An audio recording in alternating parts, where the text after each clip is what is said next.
Good morning students. आज हम हमारा चैप्टर 7 स्टार्ट कर रहे हैं, कोऑर्डिनेट ज्योमेट्री। ओके बेटा, 9th क्लास में हमने काफ़ी डिस्कस किया है इस चैप्टर पे। ठीक है, वहाँ पे थोड़ा सा ये आपका इंट्रोडक्शन यहाँ पे रिवीजन कर दिया है उसका। ठीक है, कि आपको पता है कि कितने कोऑर्डिनेट्स होते हैं। तो 2 कोऑर्डिनेट्स होते हैं। Okay, x and y. तो जो एक्स कोऑर्डिनेट होता है उसको अवशेषा एंड वाई को क्या ऑर्डिनेट बोलते हैं। ओके बेटा, और ये और यहाँ पे बताया है साथ ही कि जब आप एक्स एक्सिस पे होंगे तो वहाँ पे आपका जो वैल्यू आएगी वो क्या आएगी, एक्स एंड ज़ीरो आएगी। ठीक है, क्योंकि जो एक्स एक्सिस होता है वहाँ पे वाई ज़ीरो होता है एंड वाई पे होंगे तो ज़ीरो वाई आएगी। ठीक है, यहाँ पे थोड़ा सा ड्रा कर लेते हैं ये। ठीक है, ये आपका x हो गया, ये y हो गया। तो बोल रहे हैं कि जब आप x एक्सिस पे होंगे, ठीक है, तो आपका y यहाँ पे 0 होगा, x की कोई भी वैल्यू हो जाएगी। यहाँ पे हम x ही सपोज कर रहे हैं उसको। ओके, ठीक है, तो इस वाली एक्सिस पे आपका y 0 होता है एंड इस वाली एक्सिस पे आपका x 0 होता है। ओके, और ये 0 0 होते हैं, ये तो आपको पता है ओरिजिन। ओके बेटा, कोऑर्डिनेट का हम क्यों यूज़ करते हैं, ठीक है, तो यहाँ पे बताएं कि आप किसी भी पॉइंट को फाइंड करना है आपको। ठीक है, जैसे कि कोई क्लास हो, कोई ग्राउंड हो, ठीक है, या फिर कोई टाउन हो, तो आपको कोई भी वहाँ पे कोई एक पॉइंट, कोई एक लोकेशन को फाइंड करना है तो उसके लिए हम क्या कोऑर्डिनेट का यूज़ करके फाइंड कर लेते हैं। ठीक है, जैसे कि यहाँ पे स्टूडेंट्स बैठे हुए हैं। ओके, तो इनमें से हमें कोई एक स्टूडेंट को फाइंड करना है। ठीक है बेटा, तो हम कैसे निकालेंगे कि ये बाय से कितना लेफ्ट है, यहाँ से बाय से राइट में कितने पे बैठा हुआ है, जैसे हमको इसको फाइंड करना है। ओके, तो हम निकालेंगे कि बाय से ये कितने 4th नंबर राइट पे बैठा हुआ है। ओके, और यहाँ पे हम देख लेंगे कि एक्स से कितने टॉप पर है। ठीक है, तो इस तरीके से हम इसका निकाल लेंगे कि ये वाला स्टूडेंट कहाँ पर है। ठीक है,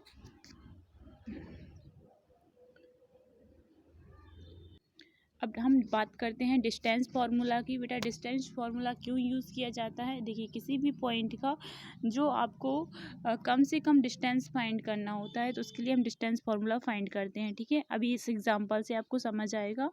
okay, a town B is located 36 kilometre east and 15 kilometre north of the town A. Okay, how would you find the distance from town A to B without actual measuring it. ठीक है, तो आपको यहाँ पे ए to B का क्या करना है, डिस्टेंस फाइंड करना है। ठीक है, तो ये आपको बताया गया है कि जो ए है वो कहाँ तक है आपका, यहाँ ईस्ट से बेटा 36 किलोमीटर तक है, और ये आपका बी। ठीक है, तो आप यहाँ पे देख रहे हैं सिंपली आपका राइट एंगल ट्राइंगल बन रहा है, तो इसका जो शॉर्टेस्ट डिस्टेंस होगा, मतलब कि ए टू बी हमको फाइंड करना है, तो यहाँ तो हम इजीली पाइथागोरस से यूज़ करके निकाल सकते हैं। ठीक है, बट इस टाइप के जो मैं आपको बता दूं कि डिस्टेंस, जब आपको इस टाइप की डिस्टेंस निकालनी हो तो हम यहाँ से लेके यहाँ तक जाएंगे तो ये काफ़ी लॉन्ग डिस्टेंस हो जाएगी। ठीक है, तो डिस्टेंस फार्मूला का यूज़ करके हम इससे डायरेक्टली यूज़ कर सकते हैं। ठीक है, कई जगह ऐसी सिचुएशन बनेगी कि पाइथागोरस से इजीली आ जाएगा, नहीं तो पाइथागोरस का यूज़ ना करके हम डिस्टेंस फार्मूला का यूज़ करके ये जो शॉर्ट डिस्टेंस होती है इसको फाइंड करेंगे। ओके, हम कोई अदर एग्जांपल लेते हैं। यहाँ पे देखेंगे बेटा, पेज नंबर 158 होगा आपकी बुक में। Let us now find the distance between any 2 point P and Q। Okay, यहाँ पे हमारे पास 2 पॉइंट हैं जिनका डिस्टेंस हमको फाइंड करना है। आप देख रहे हैं P एंड Q। ओके बेटा, तो फर्स्टली उन्होंने क्या किया है, जब P से Q का डिस्टेंस फाइंड करना है तो यहाँ पे हमारा जो x एक्सिस है इस पे हम क्या करेंगे, परपेंडिकुलर खींचेंगे। ठीक है, तो हमने क्या किया, P से परपेंडिकुलर एक R खींच दिया। ओके, और एक Q से एस खींच दिया। 2 परपेंडिकुलर हमने खींच दिए हैं एक्स एक्सिस पे। ओके बेटा, इनको ज्वाइन कर दिया है। तो यहाँ पे आप देखेंगे कि आपका जो ओ से आर, जो आपका ओ से आर जो डिस्टेंस होगा इसे हम क्या सपोज करेंगे, x1। ओके, और आपका जो आर से एस डिस्टेंस होगा उसे हम क्या मानेंगे बेटा, यहाँ पे x2। ओके, तो जब आपको ओ एस फाइंड करना होगा, ठीक है, तो ओ एस आपका क्या हो जाएगा बेटा, x2 minus x1। Sorry, R S जब आपको फाइंड करना होगा, ये ओ एस तो आपके पास ऑलरेडी x2 माना है और ओ आर को हमने x1 माना है, तो जब आपको आर और एस के बीच का ये छोटा सा डिस्टेंस फाइंड करना होगा, ठीक है, जब आपको ये आर से एस फाइंड करना होगा तो आपका क्या हो जाएगा बेटा, x2 माइनस x1 हो जाएगा। ठीक है, अब हम इसके बाद यहाँ बाय वाले में देखेंगे तो बाय में क्या होगा बेटा, यहाँ पर भी हमको एक परपेंडिकुलर खींचना है। ठीक है, तो हमने जो क्यू एस है हमारा इससे हमने पी से परपेंडिकुलर खींचा और टी, ठीक है, जो कि टी पे ज्वाइन हो जाएगा, ठीक है। तो यहाँ से आपका अब हम बाय निकालेंगे, ठीक है। तो बेटा यहाँ से जो आपका आर पी है, ठीक है, इसे हमने क्या मान लिया है, y1 मान लिया है, ओके। और आपने ये जो एस क्यू है इसको आपको y2 मान लेना है, ठीक है। तो आपके पास इतना डिस्टेंस y1 है और इससे ज़्यादा ये आपके पास y2 है। लेकिन जब आपको ये आपका जो टी पॉइंट है ना बेटा, टी से क्यू फाइंड करना होगा, तो इसको आप क्या लिखेंगे, टी से क्यू फाइंड करना होगा, तो इसे आपको लिखना रहेगा y2 minus y1, okay. Clear हो गया। तो ये हमने इसलिए किया, अपना जो डिस्टेंस फार्मूला है उसको बनाने के लिए। अब हम इसका इजीली पी से क्यू फाइंड कर सकते हैं, ठीक है।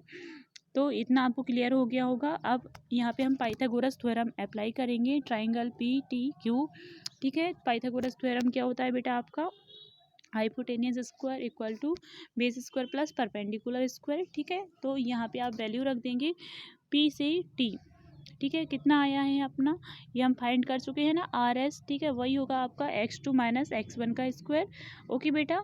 और यहाँ पे क्यू टी है, तो क्यू टी अपना कितना आया था, y2 माइनस y1 का स्क्वायर, ओके। क्लियर हो गया। तो यहाँ पर हमको क्या करना है, ये हमारे पास जो पी क्यू, यहाँ से स्क्वायर हटाएंगे तो यहाँ रूट आ जाएगा, ठीक है। x2 माइनस x1 का square plus y2 minus y1 का स्क्वायर, ठीक है। तो यही हमारा यहाँ पे फॉर्मूला बन गया है। अब इस पे हम वैल्यू रख के इस पॉइंट की डिस्टेंस निकाल सकते हैं, ठीक है। हाँ, यहाँ पे एक नोट है जिसको आपको समझना है, since the distance is always not negative, ठीक है। जो डिस्टेंस होगी वो कभी भी नॉन नेगेटिव होगी, ठीक है, नेगेटिव नहीं हो सकती है। तो आपको हमेशा जब यहाँ पे आपको पता होगा कि हम रूट हटाते हैं तो यहाँ पे जो आंसर आते हैं, ठीक है, वो पॉजिटिव एंड नेगेटिव दोनों आते हैं। तो यहाँ पे हमको ओनली पॉजिटिव लेना है, नेगेटिव नहीं लेना है। जब भी आपका आंसर दोनों नेगेटिव आएगा तो आप पॉजिटिव को चूज़ करेंगे, okay. The distance between the 2 point P x1 y1 and Q x2 y2 is, ये आपका डिस्टेंस हो जाएगा, ठीक है बेटा। आई थिंक आपको ये डिस्टेंस फार्मूला समझ में आ गया होगा और आप फाइंड भी कर सकते हैं, ठीक है। तो आपको ये ध्यान रखना है, रिमार्क्स में दिया है, in the particular the distance of point P x by from the origin zero. जब आपके पास आपको क्या कोई पर्टिकुलर पॉइंट दिया हो, जैसे कि यहाँ पे दिया है पी एक्स वाई, और आपको उसे ओरिजन पे, तो जहाँ पे एक्स और वाई दोनों 0 0 होते हैं, तो उनके बीच का डिस्टेंस फाइंड करना हो, ठीक है बेटा। क्लियर हुआ आपका। जैसे ये हमारे पास एक हमने बना लिया है, ठीक है। तो यहाँ पे सपोज आप करें कि पी पॉइंट है, यहाँ पे मान ले या यहाँ पे कहीं भी मान सकते हैं आप, ठीक है। ये आपका फर्स्ट ओरिजन होता है, ये आपका सेकेंड, थर्ड एंड फोर्थ, ठीक है। आपको आई थिंक याद होगा, ठीक है बेटा। तो हम किसी फर्स्ट में ही मान ले, फर्स्ट में ऑर्डिनेट में हमने माना कि यहाँ पे कोई पी पॉइंट है और इसकी हमें डिस्टेंस ओरिजिन से फाइंड करनी है, ठीक है बेटा। तो यहाँ ओरिजिन पे तो सब 0 0 होता है ना, एक्स एंड वाई। तो इसका आपका फॉर्मूला सिंपल बनेगा, क्या बनेगा, ओ पी जब आप फाइंड करेंगे ओ से पी, तो under root x square plus y square, ठीक है। तो ये आपको निकालना है इस तरीके से। और जब आपके पास 2 पॉइंट होंगे, 2 पॉइंट के बीच का निकालना होगा, तो आप ये वाले फॉर्मूले का यूज़ कर देंगे, ओके। एग्जाम्पल दिया है, एग्जाम्पल आप लोग करके देख लेंगे। अब हम चलते हैं एक्सरसाइज 7.1 पर, ओके। तो देखिए बेटा, क्वेश्चन नंबर फर्स्ट दिया है, find the distance between the following pairs of points, okay. आपके पास हर एक क्वेश्चन में पेयर्स दे रखी है, ठीक है। तो आपको इनको फाइंड कर देना है, ठीक है। तो इसमें आपको बिल्कुल भी प्रॉब्लम नहीं होना चाहिए। आपका जो फर्स्ट पॉइंट होगा, जैसे कि 2 3 दिया है, तो ये आपका x1 होगा एंड ये आपका y1 होगा, ओके। एंड सेकेंड में आपके पास दिया है 4 एंड 1, तो ये आपका हो जाएगा x2 और ये आपका हो जाएगा क्या बेटा, y2, ठीक है। क्लियर हो गया। तो इस तरीके से आप इसको अपने डिस्टेंस फार्मूले में पुट कर देंगे। डिस्टेंस फार्मूला अब तो इजी है, याद भी हो गया होगा, x1 माइनस x2 का square plus y1 minus y2 का स्क्वायर, ठीक है। तो आप यहाँ पे वैल्यूज पुट करेंगे एंड आंसर आ जाएगा, ठीक है। क्वेश्चन सेकंड देख लेते हैं, find the distance between the point 0 0, अब यहाँ पे ओरिजिन ले लिया है बेटा, and 36 15। Can you now find the distance between the two town A and be discuss in, यहाँ पे सेक्शन 7.2 यहाँ पे दे रखा है ना, जिसमें हमने डिस्कस किया था, तो उसको भी आपको फाइंड करके देख लेना है, ओके। तो यहाँ 0 0 से दिया है बेटा, तो मैंने आपको बताया था इसका क्या होगा, आपका x square plus y square होगा, ठीक है।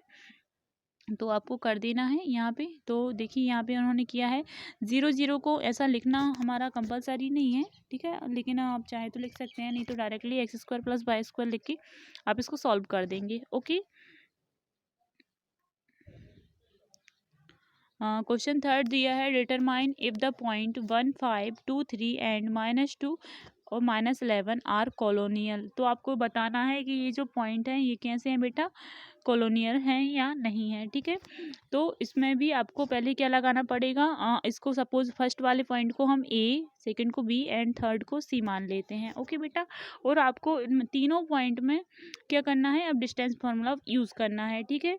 जैसे कि फर्स्टली आप क्या निकालेंगे, ए से बी का निकालेंगे, फिर बी से सी का डिस्टेंस निकालेंगे और सी से ए का डिस्टेंस निकालेंगे। ओके बेटा, तो जब आपका तीनों का निकालेंगे, ठीक है, तो आप क्या करेंगे कि देखेंगे ए बी प्लस करके बी सी, ठीक है। अगर आपका ये प्लस करके सी ए के इक्वल नहीं आ रहा है, ठीक है, तो यहाँ पे आपका आ जाएगा नॉट कॉलोनियल, ठीक है। बाकी के क्वेश्चन हम नेक्स्ट वीडियो में करेंगे, काफ़ी लंबा वीडियो हो रहा है, ठीक है, तो आप इतने क्वेश्चन कर लेंगे बेटा। और कोई डाउट है, ठीक है, तो आप पूछिए, मैं उसको लिख के समझा दूंगी अगर आपको कोई भी प्रॉब्लम हो रही है अभी भी तो, ठीक है। Okay, thank you.